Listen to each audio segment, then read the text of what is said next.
आज हम भागवत पुराण की एक ऐसी कहानी में उतरने वाले हैं जो दिल को छू जाती है। ये कहानी है प्रेम की, विरह की और उस दिव्य सत्य की जो इन दोनों से परे है। ये कहानी है उद्धव के व्रज मिशन की। तो इस कहानी की शुरुआत होती है खुद भगवान कृष्ण के इन शब्दों से।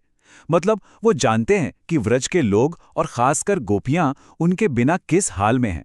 उनका प्रेम इतना गहरा है, इतना सच्चा है कि कृष्ण भी उनके बारे में सोचना बंद नहीं कर पाते। और इसी गहरी चिंता से जन्म लेता है ये मिशन। अब देखिए, मथुरा में अपनी जिम्मेदारियों की वजह से कृष्ण खुद तो व्रज वापस जा नहीं सकते। इसलिए वो अपने सबसे भरोसेमंद, सबसे ज्ञानी मित्र उद्धव को चुनते हैं। और काम क्या है? काम है व्रज जाकर उन सबको सांत्वना देना जो कृष्ण के विरह में जी रहे हैं। तो बस यात्रा शुरू हो जाती है। उद्धव, जो अपने स्वामी का हर आदेश मानते हैं, फौरन नंद गोकुल के लिए निकल पड़ते हैं। और वो वहां पहुंचते हैं शाम के वक्त, जब सूरज ढल रहा होता है और पूरा गांव अपनी दिनचर्या में लगा होता है। जब उद्धव व्रज पहुंचते हैं तो उन्हें एक ऐसा गांव दिखता है जो दिखने में तो बहुत खूबसूरत है, लेकिन उसकी हवा में एक अजीब सी गहरी उदासी घुली हुई है। सोचिए, व्रज की हर एक आवाज में कृष्ण की यादें घुली हुई हैं। ग्वाले उन्हीं के गीत गा रहे हैं, कहीं से आती बांसुरी की धुन भी उन्हीं की याद दिला रही है। मतलब यहाँ का पूरा माहौल खूबसूरती और दर्द का एक अजीब सा संगम बन गया है। उद्धव का स्वागत तो बहुत गर्मजोशी से होता है। नंद महाराज उन्हें देखकर इतने खुश होते हैं। क्यों? क्योंकि उद्धव कृष्ण की दुनिया से जो आए हैं, और उनका पहला सवाल ही कृष्ण के बारे में होता है। इससे पता चलता है कि कृष्ण हर किसी की सोच, हर किसी की सांस में बसे हुए हैं।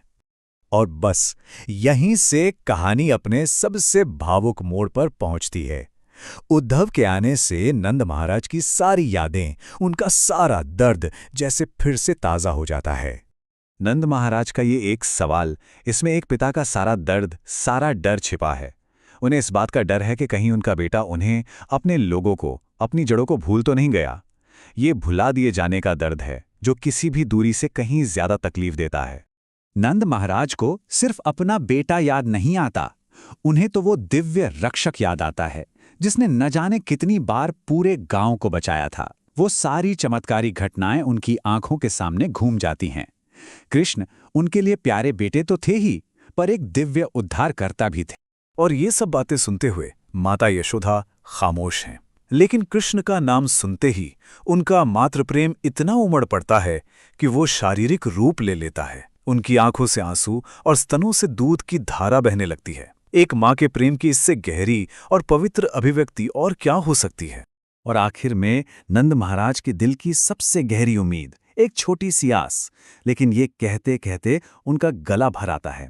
उनकी भावनाएं इतनी तीव्र हो जाती हैं कि वो आगे कुछ बोल ही नहीं पाते, और पूरे कमरे में एक गहरी, दर्द भरी खामोशी छा जाती है।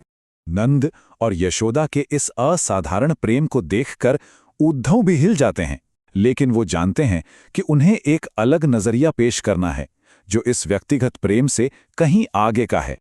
उद्धव बहुत धीरे से उन्हें समझाते हैं कि कृष्ण को सिर्फ एक बेटा समझना उनकी असलियत को छोटा करने जैसा है। वो बताते हैं कि कृष्ण किसी एक परिवार या एक गांव के नहीं, बल्कि वो तो पूरे ब्रह्मांड के हैं। वो हर प्राणी के भीतर मौजूद हैं। तो उद्धव कृष्ण के असली स्वरूप के बारे में बताते हैं। वो कहते हैं कि कृष्ण का कोई भौतिक जन्म नहीं हुआ है।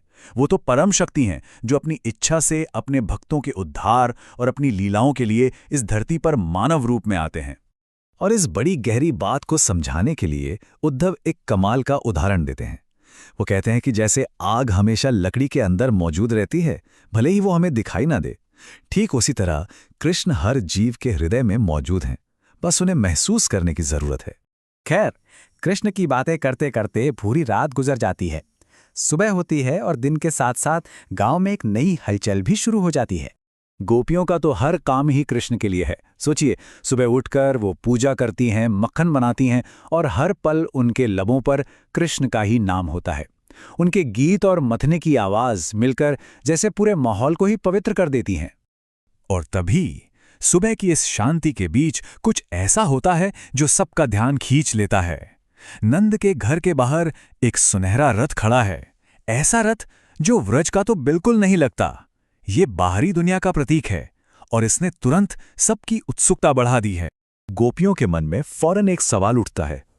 ये कोई मामूली सवाल नहीं, इसमें एक चिंता छिपी है। ये रथ यहां क्यों आया है? कौन लाया है इसे? और फिर वो अपने सबसे बड़े डर को जुबान पर ले आती हैं। उन्हें लगता है कि कहीं ये अक्रूर का रथ तो नहीं, वही अक्रूर जो उनके प्यारे कृष्ण को उनसे छीनकर मथुरा ले गया था। ये एक याद उनके सारे पुराने जख्मों को फिर से हरा कर देती है। और जैसे ही गोपियां ये सब सोच रही होती हैं, उद्धव उनके सामने आ जाते हैं। अब असली सवाल ये है, उद्धव ने नंद और यशोदा को जो ज्ञान का संदेश दिया, जो दिव्य सत्य समझाया, क्या वही संदेश गोपियों के प्रेम और उनके विरह की इस गहरी पीड़ा को शांत कर पाएगा? कहानी अब एक नए और भी ज्यादा भावुक मोड़ पर आ खड़ी हुई है।